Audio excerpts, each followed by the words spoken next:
Sir NREGA ವಿಚಾರದಲ್ಲಿ ಕೇಂದ್ರ ಸರ್ಕಾರದ್ದು ಈ ಕಾಯ್ದೆ ತಂದಿರುವಂತದ್ದು ಈಗ ಕೂಡ ಸಾಕಷ್ಟು ಚರ್ಚೆ ಆಗ್ತಿದೆ. ಈಗ 2 ದಿವಸ ವಿಶೇಷ ಅಧಿವೇಶನ ಕೂಡ ಮಾಡಬೇಕು ಅಂತ ತೀರ್ಮಾನ ಮಾಡಿದ್ದಾರೆ. ಈಗ ಅದೇ ನಾನು ಪುಸ್ತಕದಲ್ಲಿ ಮಾಡಿದ್ದೆ, ನಾನು ಮೈಸೂರು ನೀವೆಲ್ಲ ಬಂದು ನೋಡಿದಿರಿ ಅಂತ ಹೇಳ್ತೀನಿ. ವೆರಿ ಕ್ಲಿಯರ್ ಆಗಿ ಹೇಳಿದ್ವಿ, ಆ ನರೇಗಾನ ರೀಫಿಲ್ ಮಾಡಿದ್ದಾರೆ, ಸಂಪೂರ್ಣ ತೆಗೆದಾಕಿ ವಿಜಯರಾಮ್ಜಿ ಅಂತ ಹಾಕಿದ್ದಾರೆ. ವಿಜಯರಾಮ್ಜಿ ಅಂತ ಮಾಡಿದ್ದಾರೆ. ಸೊ ಅದು ಹೆಸರು ಯಾಕೆ ಚೇಂಜ್ ಮಾಡಿದ್ರು ಅಂತ ಗೊತ್ತಿಲ್ಲ. ಗಾಂಧೀಜಿಯವರು ಹೆಸರು ಹಾಕಿತ್ತು. ಗಾಂಧೀಜಿ ಅಂದ್ರೆ ರಾಷ್ಟ್ರದ ಪಿತ ಮತ್ತು ಸ್ವಾತಂತ್ರ್ಯ ಹೋರಾಟದ ನೇತೃತ್ವ ವಹಿಸಿ ಅಹಿಂಸಾತ್ಮಕ ಮತ್ತು ಅಸಹಕಾರ ಚಳುವಳಿ ಮುಖಾಂತರ ಪ್ರಪಂಚ ಇತಿಹಾಸದಲ್ಲೇ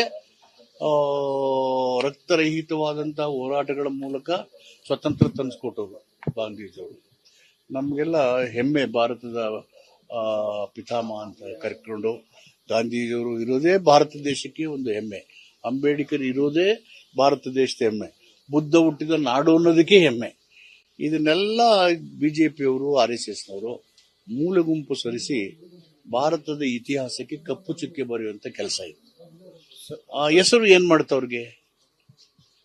ಈಗ ಅಲ್ಲಿ ಆಯ್ತು ಭ್ರಷ್ಟಾಚಾರ ಆಗ್ತದಂತ. ಯಡಿಯೂರಪ್ಪನವರು 5 ವರ್ಷ ಮುಖ್ಯಮಂತ್ರಿ ಆಗಿದ್ರು, ನರೇಗಾ ಇತ್ತು. ಕುಮಾರಸ್ವಾಮಿ ಅವರು 2 ವರ್ಷಕ್ಕಿಂತ ಹೆಚ್ಚು ಕಾಲ ಇದ್ರು, ನರೇಗಾ ಇತ್ತು. ಮಾಡ್ಬೇಕಲ್ವಾ? ಅವಾಗ ಹಿಂಗ ಆಗ್ತಾ ಇದೆಯಪ್ಪ, ನೀವೆಲ್ಲ ಸ್ಟ್ರೀಮ್ ಲೈನ್ ಮಾಡಿ. ನಾನು RDPR ಮಿನಿಸ್ಟರ್ ಆಗಿದ್ದೆ 2004-5ರಲ್ಲಿ.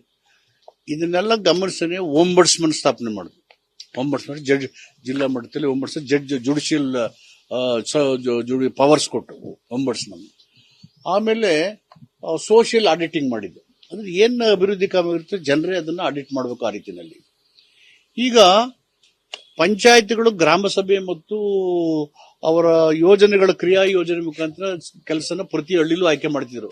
ಈ ಅಧಿಕಾರನ ತೆಗೆದಾಕ್ಬಿಟ್ಟಿದ್ದಾರೆ. ಮತ್ತು ಎಲ್ಲಾ ಇದು ಹಣಕಾಸು ನೆರವನ್ನು ಕೇಂದ್ರ ಸರ್ಕಾರನೇ ಕೊಡ್ತಿತ್ತು.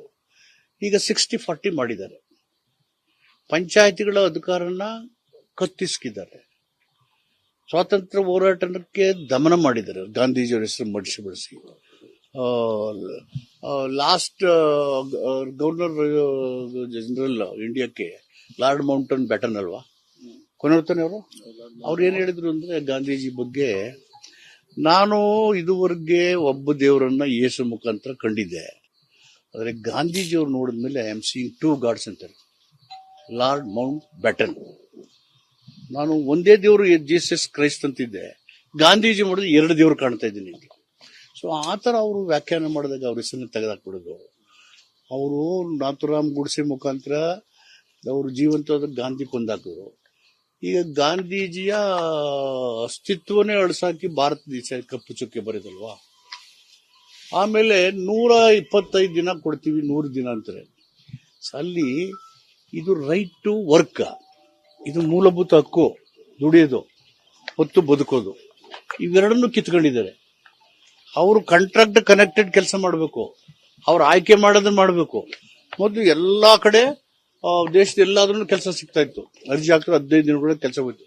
ಮತ್ತು ಪೆನ್ಷನ್ ಇತ್ತು ಅವ್ರಿಗೆ ಕೊಡಕಾಲಿದ್ರೆ, ಎಂಪ್ಲಾಯ್ಮೆಂಟ್ ಸಿಕ್ಲಿಲ್ಲ ಅಂದ್ರೆ ಅವ್ರಿಗೆ ಒಂದು ಪೆನ್ಷನ್ ತರ ಕೊಡಬೇಕು, ಆ ರೀತಿ ಪ್ರಾವಿಷನ್ಸ್ ಇದ್ದು.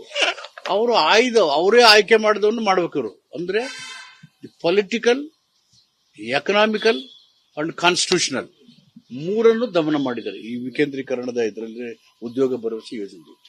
ಪೊಲಿಟಿಕಲ್ ಅಂದ್ರೆ ಪಂಚಾಯತ್ ರಾಜ್ನ ಹಕ್ಕನ್ನ ಕಸಿಯೋದು. ಹಣಕಾಸು ಅಂದ್ರೆ 60-40 ನೀವು ಕೊಡಬೇಕಂತ ರಾಜ್ಯ ಸರ್ಕಾರನ ಕನ್ಸಲ್ಟೇ ಮಾಡಿದೆ. ಇನ್ನು ಕೋಆಪರೇಟಿವ್ ಫೆಡರಲ್ ಸಿಸ್ಟಮ್ ಅದನ್ನ ದಮನ ಮಾಡಿದ್ದಾರೆ. ಎಕನಾಮಿಕಲ್ ಅಂದ್ರೆ ಅದು ಮತ್ತು ಪೊಲಿಟಿಕಲ್, ಎಕನಾಮಿಕಲ್ ಒಂದು ಕಾನ್ಸ್ಟಿಟ್ಯೂಷನ್ ಆರ್ಟಿಕಲ್ 258 ಅಂಡ್ 280 ಸಂಪೂರ್ಣವಾಗಿ ಅವರು ನಿರ್ಲಕ್ಷ್ಯ ಮಾಡಿದ್ದಾರೆ. ಹೀಗಾಗಿ ಇದು ಟೋಟಲಿ ಯಾವ ಜನ ದೇಶದಲ್ಲಿ ಸುಮಾರು 12 ಕೋಟಿಗೂ ಹೆಚ್ಚು ಜನ ಇದನ್ನ ನಂಬ್ಕೊಂಡಿದ್ದಾರೆ. ಅದರಲ್ಲಿ 17% SC, 11% STಗಳಿದ್ದಾರೆ. ಇದರಲ್ಲಿ ಕೋವಿಡ್ ಸಂದರ್ಭದಲ್ಲಿ ಪ್ರಧಾನಮಂತ್ರಿಗಳು ಚಪ್ಪಾಳೆ ಹೊಡಿರಿ, ಜಾಗಟೆ ಬಡಿರಿ, ಆಮೇಲೆ ಜ್ಯೋತಿ ಬೆಳಗಿಸಿ ಆ ಥರ ಹೇಳಿದರು. ಅದು ವೈಜ್ಞಾನಿಕವಾಗಿ ಯಾವ ಥರ ನಮ್ಮ ದೇಶ ಕೊಂಡೊಯ್ತಿದ್ರು ಅಂತ ಎಕ್ಸಾಂಪಲ್. ಆದ್ರೆ ಈ ಒಂದು ನರೇಗಾ ಇದೆಯಲ್ಲ, ಮಹಾತ್ಮ ಗಾಂಧಿ ಉದ್ಯೋಗ ಭರವಸೆ, 19 ಕೋಟಿ ಜನರಿಗೆ ಊಟ ಕೊಡ್ತು ಕೋವಿಡ್ ಸಮಯದಲ್ಲಿ, 19 crores. ಅದರಲ್ಲಿ 53% ಮಹಿಳೆಯರೇ ಇದ್ದಾರೆ. 53% ಮಹಿಳೆಯರೇ ಇದ್ದಾರೆ. ಕರ್ನಾಟಕದಲ್ಲಿ 71 ಲಕ್ಷ ಜನ ಉದ್ಯೋಗ ಭರವಸೆನ ನಂಬ್ಕೊಂಡಿದ್ದಾರೆ. ಅದು SC, ST, ಬ್ಯಾಕ್ವರ್ಡ್ ಮೈನಾರಿಟಿ ಜನಗಳು. ಸೊ ಇವರು ದುಡಿಯೋ ಹಕ್ಕನ್ನ ಕಿತ್ಕೊಂಡಿದ್ದಾರೆ. ಅವರ ಹೊಟ್ಟೆ ಮೇಲೆ right to work and right to live is a constitutional rights. Sir, ಈಗ ಅವ್ರು ಹೇಳ್ತಾ ಇರೋದು ಏನು ಅಂದ್ರೆ, ನಾವು ಗಾಂಧೀಜಿ ಹೆಸರು ಉಳಿಸೋ ಕೆಲಸ ನಾವು ಮಾಡ್ತಾ ಇರೋದು, ಅದ್ರಲ್ಲಿ ಭ್ರಷ್ಟಾಚಾರ ಆಗಿದೆ ವ್ಯಾಪಕವಾಗಿ. ಈಗ ಏನ್ ಹೇಳಿದ್ನಪ್ಪ ನಾನು, ಅವ್ರು ಎಷ್ಟು ವರ್ಷ ಇದ್ರು ಅಧಿಕಾರದಲ್ಲಿ? ನಾವಿದ್ದಾಗ ಓಂಬಡ್ಸ್ಮನ್ ಮಾಡಿಲ್ವಾ, ಸೋಷಿಯಲ್ ಆಡಿಟಿಂಗ್ ಮಾಡಿಲ್ವಾ? ಇವ್ನ ಪ್ರಿವೆಂಟ್ ಮಾಡಕ್ಕೆ ಅದು ಮಾಡಿರೋದು. ನೋಡಿ ನೀವು ಇದನ್ನೆಲ್ಲ ನಾನು ಹೇಳದ್ನಲ್ಲ. ನಾನು ಜೈನ್ ಇದ್ರಲ್ಲ planning commission member, Devaki Jain ಇದ್ರು, ಅವ್ರ ಹಸ್ಬೆಂಡ್ ಇಬ್ರು ಪ್ಲಾನಿಂಗ್ ಕಮಿಷನ್ ಮೆಂಬರು. ನಾನು RDP ಮೇಲೆ ಅವ್ರ ಮನೆಗೆ ಹೋಗಿ, ಸದಾಶಿವನಗರದಲ್ಲಿದೆ, ಮನೆಗೆ ಹೋಗಿ ಹೆಂಗೆ ಸ್ಟ್ರೀಮ್ ಲೈನ್ ಮಾಡ್ಬೇಕು ಇವನು ಅಂತೇಳಿ ಅವ್ರ ಜೊತೆ ಕನ್ಸಲ್ಟ್ ಮಾಡಿ ಓಂಬಡ್ಸ್ಮನ್ ಮಾಡಿದೆ, ಸೋಷಿಯಲ್ ಆಡಿಟಿಂಗ್ ಮಾಡಿದೆ ನಮ್ಮ ಸರ್ಕಾರ ಇದ್ದಾಗ. ಸೊ ಈ ತರ ಎಲ್ಲ ಸುಮ್ನೆ ಸಬೂಬ್ ಬೆಳ್ಕೊಂಡು ಡಿಪೆಂಡ್ ಮಾಡ್ಕೊಂಡು ಈಗ ಅವರು ಏನ್ ಮಾಡ್ಬೇಕು, ಎಲ್ಗೆ ಹೋಗ್ಬೇಕು? ಆಮೇಲೆ ಪೀಕ್ ಅಗ್ರಿಕಲ್ಚರ್ ಕಾರ್ಯದಲ್ಲಿ 60 ದಿನ ಕೊಡಂಗಿಲ್ಲ ಇವ್ರು ಇದರಲ್ಲಿ. ಬಟ್ ಆವಾಗ ಎಲ್ಲಾ ಕಾಲದಲ್ಲೂ ಸಿಗ್ಬೇಕು ಅವ್ರಿಗೂ ಕೆಲಸ. ಅಂದ್ರೆ ಇವ್ರಿಗೆ ಒತ್ತಡ ಹಾಕೋದು, ಇವರು ಬೇರೆಯವ್ರ ದುಡಿಯೋರ್ ಮೇಲೆ ದೊಡ್ಡ ದೊಡ್ಡ ಕಾಂಟ್ರಾಕ್ಟ್ ಕನೆಕ್ಟ್ ಆಗ್ಬೇಕು, ಅವ್ರು ಹೇಳ್ದಂಗೆ ಕೇಳ್ಬೇಕು ಇವರು ಈ ರೀತಿನಲ್ಲಿ. ಈ ವಿಚಾರಕ್ಕೆ ಆಮೇಲೆ ಮಿನಿಮಮ್ ವೇಜಸ್ ಕೂಡ ಅವ್ರು ವೈಲೇಟ್ ಮಾಡಿದ್ದಾರೆ. ಕುಮಾರಸ್ವಾಮಿ ಅವರು ಸರ್ ಈ ವಿಚಾರಕ್ಕೆ ಓಪನ್ ಡಿಬೇಟ್ಗೆ ಹೇಳಿದ್ನಲ್ಲಪ್ಪ, ಸಬ್ಜೆಕ್ಟ್ ಎಲ್ಲ ಕುಮಾರಸ್ವಾಮಿ ಅವರು ಓಪನ್ ಡಿಬೇಟ್ ಸಬ್ಜೆಕ್ಟ್ ಇದೆ. Anybody come for debate. ಈ ಕಡೆದೇನು ನರೇಗಾ ಏನು, ಈ ರಾಮ್ಜಿ ಏನು ಎಲ್ಲ ಓಪನ್ ಇಟ್ಕೊಂಡು ಚರ್ಚೆಗೆ ಬರಬೇಡ ಅಂತ ಹೇಳೋರು ಯಾರು? ಸರ್, ನರೇಗಾ ವಿಚಾರದಲ್ಲಿ ಕೇಂದ್ರ ಸರ್ಕಾರದ್ದು ಈ ಕಾಯ್ದೆ ತಂದಿರುವಂತದ್ದು ಈಗ ಕೂಡ ಸಾಕಷ್ಟು ಚರ್ಚೆ ಆಗ್ತಿದೆ. ಈಗ 2 ದಿವಸ ವಿಶೇಷ ಅಧಿವೇಶನ ಕೂಡ ಮಾಡಬೇಕು ಅಂತ ತೀರ್ಮಾನ ಮಾಡಿದ್ದಾರೆ. ಈಗ ಅದೇ ನಾನು ಪ್ರಸ್ತುತದಲ್ಲಿ ಮಾಡಿದ್ದೆ, ನಾನು ಮೈಸೂರು ನೀವೆಲ್ಲ ಬಂದು ನೋಡಿದಿರಿ ಅಂತ ಹೇಳ್ತೀನಿ. ವೆರಿ ಕ್ಲಿಯರ್ ಆಗಿ ಹೇಳಿದ್ವಿ, ಆ ನರೇಗಾನ ರೀಫಿಲ್ ಮಾಡಿದ್ದಾರೆ, ಸಂಪೂರ್ಣ ತೆಗೆದಾಕಿ ವಿಜಯರಾಮ್ಜಿ ಅಂತ ಹಾಕಿದ್ದಾರೆ, ವಿಜಯರಾಮ್ಜಿ ಅಂತ ಮಾಡಿದ್ದಾರೆ. ಸೊ ಅದು ಹೆಸರು ಯಾಕೆ ಚೇಂಜ್ ಮಾಡಿದ್ರು ಅಂತ ಗೊತ್ತಿಲ್ಲ. ಗಾಂಧೀಜಿಯವರು ಹೆಸರು ಹಾಕಿತ್ತು. ಗಾಂಧೀಜಿ ಅಂದ್ರೆ ರಾಷ್ಟ್ರದ ಪಿತ ಮತ್ತು ಸ್ವಾತಂತ್ರ್ಯ ಹೋರಾಟದ ನೇತೃತ್ವ ವಹಿಸಿ ಅಹಿಂಸಾತ್ಮಕ ಮತ್ತು ಅಸಹಕಾರ ಚಳುವಳಿ ಮುಖಾಂತರ ಪ್ರಪಂಚ ಇತಿಹಾಸದಲ್ಲೇ ರಕ್ತರಹಿತವಾದಂತಹ ಹೋರಾಟಗಳ ಮೂಲಕ ಸ್ವತಂತ್ರ ತಂದುಕೊಟ್ಟರು ಗಾಂಧೀಜಿಯವರು. ನಮಗೆಲ್ಲ ಹೆಮ್ಮೆ, ಭಾರತದ ಪಿತಾಮಹ ಅಂತ ಕರ್ಕೊಂಡು ಗಾಂಧೀಜಿಯವರು ಇರೋದೇ ಭಾರತ ದೇಶಕ್ಕೆ ಒಂದು ಹೆಮ್ಮೆ, ಅಂಬೇಡ್ಕರ್ ಇರೋದೇ ಭಾರತ ದೇಶದ ಹೆಮ್ಮೆ, ಬುದ್ಧ ಹುಟ್ಟಿದ ನಾಡು ಅನ್ನೋದಕ್ಕೆ ಹೆಮ್ಮೆ. ಇದನ್ನೆಲ್ಲ ಬಿಜೆಪಿಯವರು RSSನವರು ಮೂಲೆ ಗುಂಪು ಸರಿಸಿ ಭಾರತದ ಇತಿಹಾಸಕ್ಕೆ ಕಪ್ಪು ಚುಕ್ಕೆ ಬರೆಯುವಂತ ಕೆಲಸ ಇದೆ. ಆ ಹೆಸರು ಏನ್ ಮಾಡ್ತವ್ರಿಗೆ? ಈಗ ಅಲ್ಲಿ ಆಯ್ತು ಭ್ರಷ್ಟಾಚಾರ ಆಗ್ತದಂತ. ಯಡಿಯೂರಪ್ಪನವರು 5 ವರ್ಷ ಮುಖ್ಯಮಂತ್ರಿ ಆಗಿದ್ರು, ನರೇಗಾ ಇತ್ತು. ಕುಮಾರಸ್ವಾಮಿಯವರು 2 ವರ್ಷಕ್ಕಿಂತ ಹೆಚ್ಚು ಕಾಲ ಇದ್ರು, ನರೇಗಾ ಇತ್ತು. ಮಾಡ್ಬೇಕಲ್ವಾ? ಅವಾಗ ಹಿಂಗ ಆಗ್ತಾ ಇದೆಯಪ್ಪ, ನೀವೆಲ್ಲ ಸ್ಟ್ರೀಮ್ ಲೈನ್ ಮಾಡಿ. ನಾನು RDPR ಮಿನಿಸ್ಟರ್ ಆಗಿದ್ದೆ 2004-5ರಲ್ಲಿ. ಇದನ್ನೆಲ್ಲ ಗಮನಿಸನೆ ಓಂಬಡ್ಸ್ಮನ್ ಸ್ಥಾಪನೆ ಮಾಡಿದ್ರು. ಓಂಬಡ್ಸ್ಮನ್ ಜಡ್ಜ್, ಜಿಲ್ಲಾ ಮಟ್ಟದಲ್ಲಿ ಓಂಬಡ್ಸ್ಮನ್ ಜಡ್ಜ್, ಜುಡಿಷಿಯಲ್ ಪವರ್ಸ್ ಕೊಟ್ಟು ಓಂಬಡ್ಸ್ಮನ್. ಆಮೇಲೆ ಸೋಷಿಯಲ್ ಆಡಿಟಿಂಗ್ ಮಾಡಿದ್ದು. ಅಂದ್ರೆ ಏನ್ ಅಭಿವೃದ್ಧಿ ಕಾಮ ಇರುತ್ತೆ, ಜನರೇ ಅದನ್ನ ಆಡಿಟ್ ಮಾಡಬೇಕು ಆ ರೀತಿಯಲ್ಲಿ.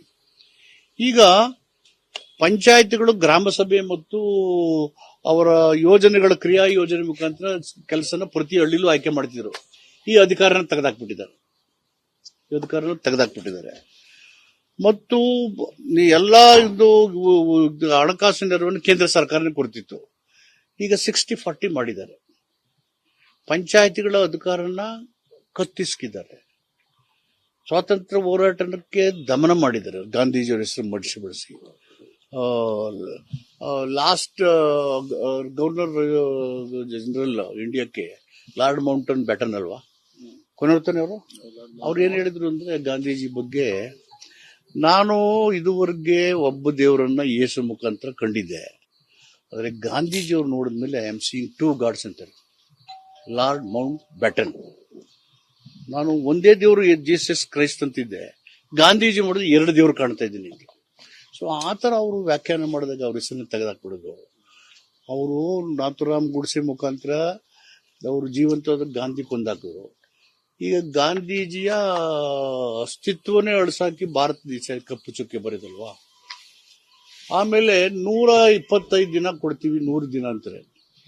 ಅಲ್ಲಿ ಇದು ರೈಟ್ ಟು ವರ್ಕ್, ಇದು ಮೂಲಭೂತ ಹಕ್ಕು, ದುಡಿಯೋದು ಮತ್ತು ಬದುಕೋದು, ಇವೆರಡನ್ನು ಕಿತ್ಕೊಂಡಿದ್ದಾರೆ. ಅವರು ಕಾಂಟ್ರಾಕ್ಟ್ ಕನೆಕ್ಟೆಡ್ ಕೆಲಸ ಮಾಡಬೇಕು, ಅವ್ರು ಆಯ್ಕೆ ಮಾಡೋದನ್ನ ಮಾಡಬೇಕು. ಮೊದಲು ಎಲ್ಲಾ ಕಡೆ ದೇಶದ ಎಲ್ಲಾದ್ರೂ ಕೆಲಸ ಸಿಗ್ತಾ ಇತ್ತು, ಅರ್ಜಿ ಹಾಕಿದ್ರೆ 15 ದಿನಗಳ ಕೆಲಸ ಹೋಯ್ತು. ಮತ್ತು ಪೆನ್ಷನ್ ಇತ್ತು ಅವ್ರಿಗೆ, ಕೊಡಕಾಲಿದ್ರೆ ಎಂಪ್ಲಾಯ್ಮೆಂಟ್ ಸಿಕ್ಲಿಲ್ಲ ಅಂದ್ರೆ ಅವ್ರಿಗೆ ಒಂದು ಪೆನ್ಷನ್ ತರ ಕೊಡಬೇಕು, ಆ ರೀತಿ ಪ್ರಾವಿಷನ್ಸ್ ಇದ್ದು. ಅವರು ಅವರೇ ಆಯ್ಕೆ ಮಾಡಿದವನ್ನು ಮಾಡ್ಬೇಕು ಇವರು. ಅಂದ್ರೆ ಪೊಲಿಟಿಕಲ್, ಎಕನಾಮಿಕಲ್ ಅಂಡ್ ಕಾನ್ಸ್ಟಿಟ್ಯೂಷನಲ್ ಮೂರನ್ನು ದಮನ ಮಾಡಿದ್ದಾರೆ ಈ ವಿಕೇಂದ್ರೀಕರಣದ ಇದರಲ್ಲಿ ಉದ್ಯೋಗ ಭರವಸೆ ಯೋಜನೆ. ಪೊಲಿಟಿಕಲ್ ಅಂದ್ರೆ ಪಂಚಾಯತ್ ರಾಜ್ನ ಹಕ್ಕನ್ನ ಕಸಿಯೋದು. ಹಣಕಾಸು ಅಂದ್ರೆ 60-40 ನೀವು ಕೊಡಬೇಕಂತ ರಾಜ್ಯ ಸರ್ಕಾರನ ಕನ್ಸಲ್ಟೇ ಮಾಡಿದೆ. ಇನ್ನು ಕೋಆಪರೇಟಿವ್ ಫೆಡರಲ್ ಸಿಸ್ಟಮ್ ಅದನ್ನ ದಮನ ಮಾಡಿದ್ದಾರೆ. ಎಕನಾಮಿಕಲ್ ಅಂದ್ರೆ ಅದು ಮತ್ತು political, economical constitution article 258 and 280 ಸಂಪೂರ್ಣವಾಗಿ ಅವರು ನಿರ್ಲಕ್ಷ್ಯ ಮಾಡಿದ್ದಾರೆ. ಹೀಗಾಗಿ ಇದು ಟೋಟಲಿ ಯಾವ ಜನ ದೇಶದಲ್ಲಿ ಸುಮಾರು 12 ಕೋಟಿಗೂ ಹೆಚ್ಚು ಜನ ಇದನ್ನ ನಂಬ್ಕೊಂಡಿದ್ರು. ಅದರಲ್ಲಿ 17% SC, 11% STಗಳಿದ್ದಾರೆ. ಇದರಲ್ಲಿ ಕೋವಿಡ್ ಸಂದರ್ಭದಲ್ಲಿ ಪ್ರಧಾನಮಂತ್ರಿಗಳು ಚಪ್ಪಾಳೆ ಹೊಡಿರಿ, ಜಾಗಟೆ ಬಡಿರಿ, ಆಮೇಲೆ ಜ್ಯೋತಿ ಬೆಳಗಿಸಿ ಆ ಥರ ಹೇಳಿದ್ರು. ಅದು ವೈಜ್ಞಾನಿಕವಾಗಿ ಯಾವ ತರ ನಮ್ಮ ದೇಶ ಕೊಂಡೊಯ್ತಿದ್ರು ಅಂತ ಎಕ್ಸಾಂಪಲ್.